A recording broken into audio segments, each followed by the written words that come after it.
And now, moving on, David Alcantar is an artist, native Texan, who received his Bachelor of Fine Arts from UT Austin, but then moved off to the much hipper Boulder and University of Colorado, where he got his MFA in drawing and painting. His interest in negotiation behavior then stems from his experiences and observations while in Colorado of human behavior, how relationships are formed and cultivated, or better yet, negotiated between people, environments, and experiences. I lived in Boulder myself, and that is so true. David is intrigued by the challenge of reconciling the time-based nature of negotiation. I'm back in Boulder reading this. And the static nature of paintings. Ideally, the negotiation and the cultivation of relationships being referred to by the artwork is also being played out in the gallery between the viewer and the artwork. Please welcome David Alcantar.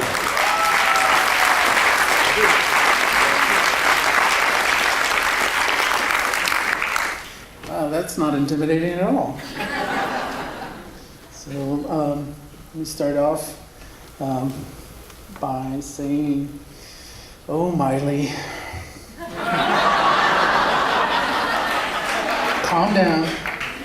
You'll get there. Just slow your roll, girl. Here we go. All right, so you're sitting here in this auditorium when you could be somewhere else. Someplace that guarantees you a benefit. You could be someplace like at the movies, or at the Brooklynite having a drink with your buddies. Or you could be curled up on the couch watching Netflix. And the fact that you're here is a result of some kind of negotiated decision that you've made. Every decision you make is a negotiation of some kind. Negotiation is a universal and continual human behavior. And that's why I've selected it as my topic for art making. Because ultimately I believe that art, at its best, addresses what is common in human experience more than what is particular. That it is inclusive more than it is exclusive. Now, that being said, what's interesting about negotiation is not that everybody does it, because that fact wears off very quickly.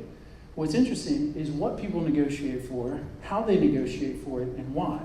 Because these bits of information reveal the shape and scope of individual narrative, and they also reveal fundamental interests with which decisions are made.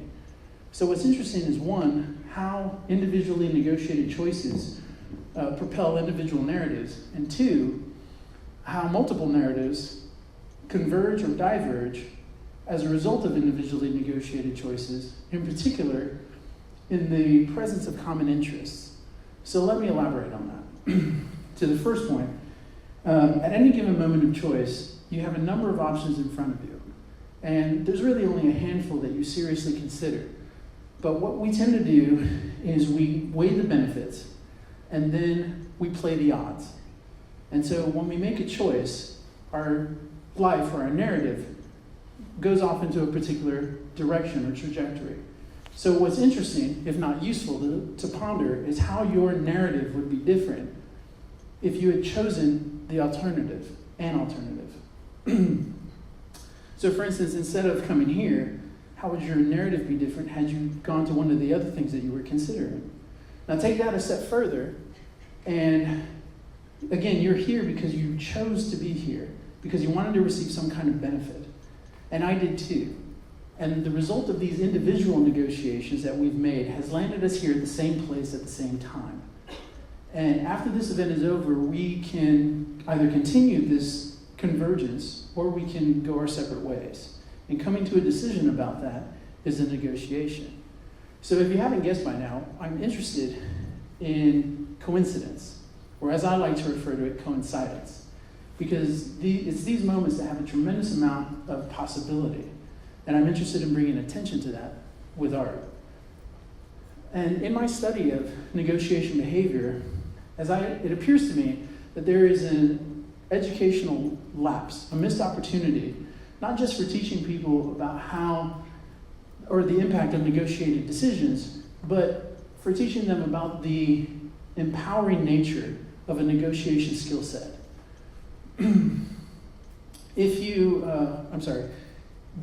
Currently, as I see it, the only people that receive an active education in negotiation strategy and tactics tend to be students in business and law. But if negotiation is a universal and continual human behavior, as anyone with a 2-year-old can tell you, confirm this is the case, then it seems to me prudent to teach it as soon as possible.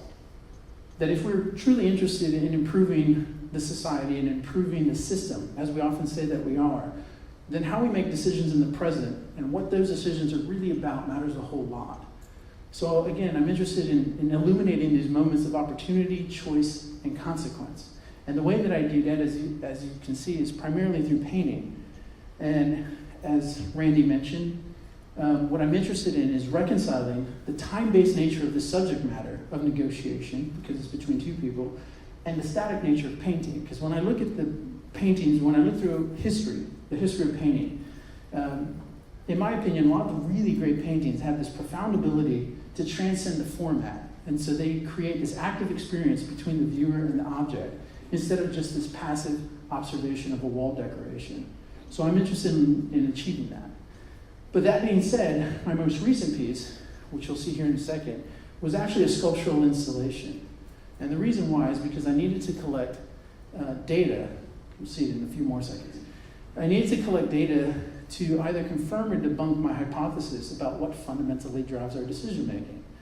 And so I asked, and asking the questions of what people negotiate for, how they negotiate for it, and why, can reveal this information. So I asked people to participate in the sculpture by sitting on either end of this table and answering 2 sets of questions. One set asked them to consider a recent decision that they felt considerably altered their lives, and another set asked them to imagine a conversation that they were having with the person sitting across from them.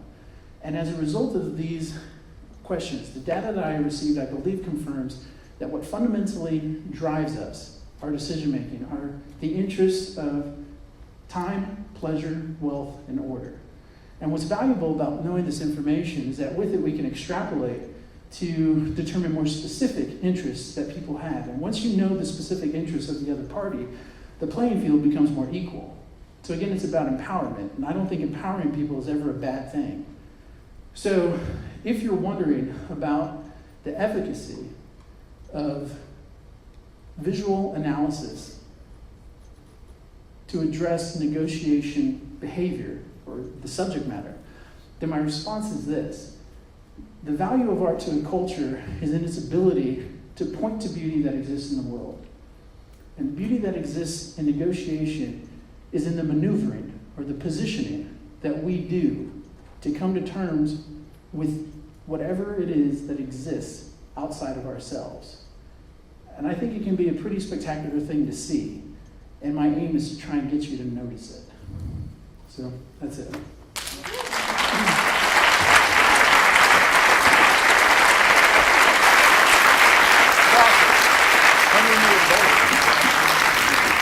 I just asked him when was he in Boulder? 2002 to 2004. I worked there before that, sorry. Okay, first of all, on behalf of all of us here, I'd just like to say I'm intimidated.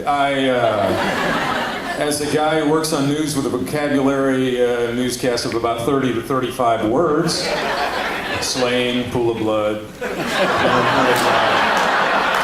I thought I'd go there before you did.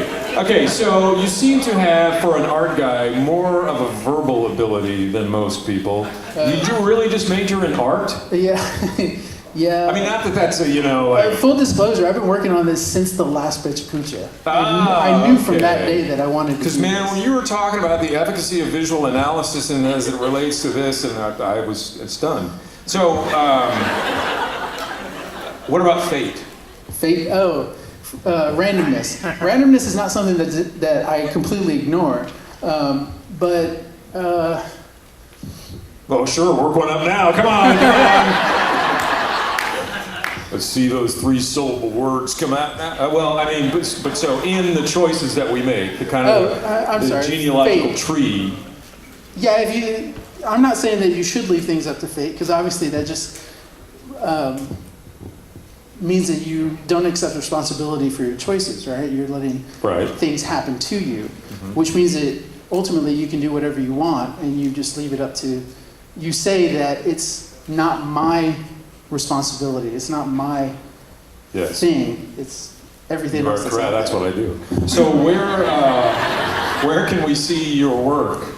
And is it explained thusly? No, I think that's the magic in art. When it works really well, you don't have to explain it. You don't have to write this big old diatribe that exists on the wall. And so it's really hard to do that, of course, but that's why you... And how do you find it? Some of the people said here that the art world has improved over the past few years. Where can we see your stuff? And Well, currently I don't have any exhibitions slated for the remainder of this year. I have one exhibition coming up in Austin, 2014 at the Doherty Center. But I'm always looking for venues. I've got all these ideas for installations and things that I want to do. I just need the opportunity and the space. well, maybe one of the philanthropists out there, David Alcantar.